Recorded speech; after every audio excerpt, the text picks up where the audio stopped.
we are proceeding to our next speaker, Mr. Maridakis Kyriakos. He's going to present the topic Building Peace through Cultural and Citizen Diplomacy. Mr. Maridakis was born in Athens, grew up in historic Salamis, and is a descendant from the historic family from Sfakia, Crete. He completed his military service in the Hellenic War Navy in Hydra Frigate, participating at NATO in Bosnia War as an administrator support team helicopter contingent. He's a former Royal Yacht Hotel director for the royal family in Dubai and member of the International Executive Committee Salaminia and head of the diplomatic relations, as well as member of the Honorary International Committee Thermopylae Salamis 2020 with the late President Mariana Vardinogiannis.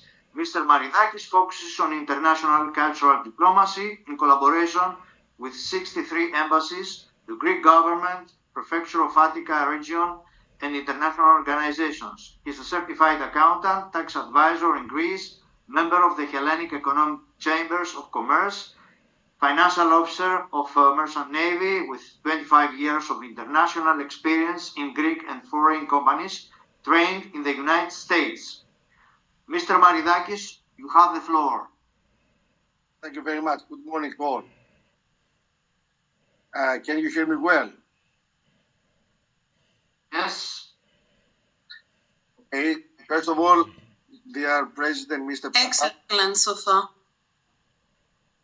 Dear Professor, Mr. Kalokerinos, dear General, Mr. Harokopos, thank you so much for inviting me for a second year to be a speaker at the third online international Inter-Athenian conference. It was a great privilege, opportunity to share my knowledge and interact with the attendants. Congratulations to all on your well-deserved success. Athens call Athens, you are really all of you an inspiration.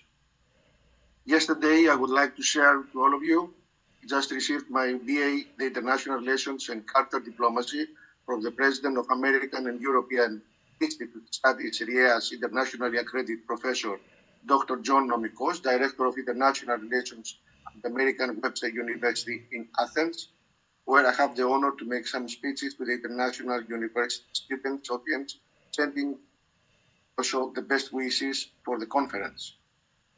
Your Excellencies, Majors, Academic, distinguished guests, Professor, ladies and gentlemen. Today, I will analyze an approach to Christian diplomacy, including my vision for all the countries, with the universal spirit of peace, unity, and solidarity. First of all, citizen diplomacy, as we all know, refers to the idea that all citizens, regardless of their professional position, can function as representatives of their nations to the world. A diplomat can include any citizen who seeks an audience abroad and aims to represent their home country, including business people, students, athletes, and artists. Is moving beyond the traditional idea of exchange with new forms of involving. Now is the time for leaders to act, to invest in efforts that integrate the transatlantic relationship, the world relationship. Solutions to end conflicts may be provided by either politicians or by civil society leadership. Politicians typically hold negotiations in an attempt to reach a political agreement or truce process known as first-track diplomacy, where civil society leaders and activists engage in people-to-people initiatives, also known as track-to diplomacy, civil society-led actions, or citizen diplomacy.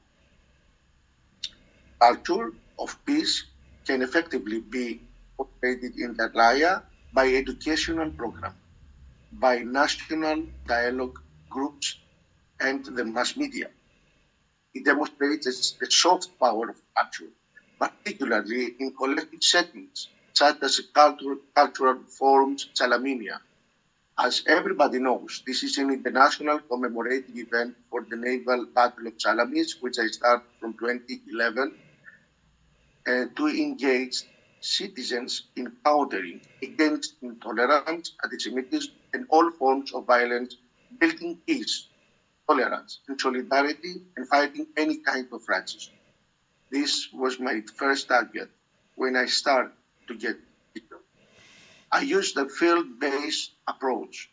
The conclusions presented here are based on my own experiences in the Laminia event, incorporate with 63 embassies, as well as hundreds of meetings with ambassadors, diplomats, presidents, royal families, and officials, in peace and abroad. The cultural diplomacy, the soft power framework, is based on my experience as head of diplomatic committee 2011 since now. Culture, especially the ancient Greek values and ideals, the Olympic spirit, has an unparalleled and untapped capacity to bring people and nations together across its differences in all over the world, and to inspire them to envision a positive future for their country and to work. These studies demonstrate the culture belongs at the center and not the periphery of each building. They also show the efficiency of the leveraged local voices approach to cultural diplomacy. Findings here are based, as I said before, on my experiences. I always believe, and I strongly believe, that all citizens have opportunity and the power to change the current situation for a better future. But peace first be built from within us first. Through my citizen culture diplomacy in all over the world, my main target was one: always to promote the spirit of peace to all the ambassadors, to all the diplomats, to every citizen, always believing for a better future and a better tomorrow. All countries can shape a new vision, a global peace vision, by putting their human citizens first, with a global consciousness of peace, creating yearly under United Nations a global peace forum against racism, intolerance, and anti-Semitism. We can, through education, through schools, to offer services to this great vision. My concern is that international peace building as yet does not invest enough into its social and cultural institutions. Yet these remain important for any collective identity, especially those going through dramatic changes. A new form of citizen diplomacy could reshape the world relations, and I believe that national governments adapt their international diplomatic efforts to meet the new challenges nowadays. Future increasingly rests in the hands of leaders and regular citizens who step across national lines, either in person, through business and educational collaboration, or through social media. Previous generations have defined citizen diplomacy largely within the framework laid by the cultural and other exchange programs built after World War II. While these structures remain crucial, the new frontier of city diplomacy rests with individuals and groups using these established frameworks to foster concrete policy collaboration and innovation. If we desire a world of peace, we should build it, fight for it, and we should not be overwhelmed by the fear of some evils considered inevitable. The greatest contribution of the cultural diplomacy to the world architecture of security will be the prevention of wars, which will not happen anymore, mainly as a result of the creation of institutional dialogue mechanism and the participation of civil society in the development of a universal cultural of peace. I've long believed, as have many before me, that peaceful relations between nations requires understanding and mutual respect between individuals. Only people will get together, then so eventually will nations. Diplomacy, in its traditional sense, no longer exclusively represents an instrument of forwarding foreign policy interests, but it's used as a platform for promoting national cooperation and partnership among diverse, independent, international, non-governmental actors. Cultural diplomacy, therefore, implies a twofold action intended not only to create a culture present, but also to create a framework for the other person or nation to recognize its present, to achieve an understanding that transcends stereotypes.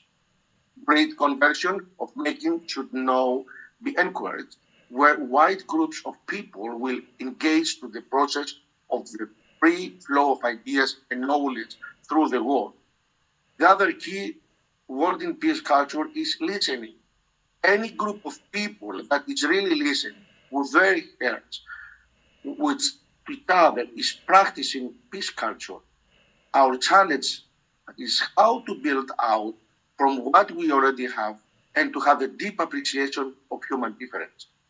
Peace culture refers to a cluster of attitudes that enables peaceable behavior to take place in a society.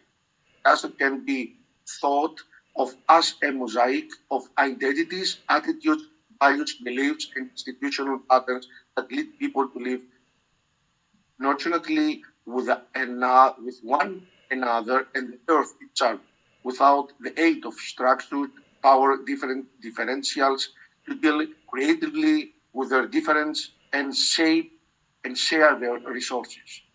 A sustainable world must be a peaceful world, or it will not be.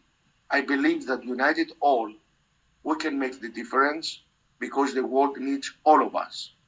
I've long also believed, as have many before me, that peaceful relations between nations requires understanding, mutual respect between individuals. If only people will get together, then so eventually will nations. The emerging conclusion is that the peace can be achieved when we are all decide to fight and defend the truth, the light, the human rights, the need for the creation of the global union and of nations with the city of peace, holy city of Jerusalem, to become a world spiritual and religious cradle of ideals and values. Ladies and gentlemen, together we can rebuild the peace. Together we can make the difference. Thank you very much.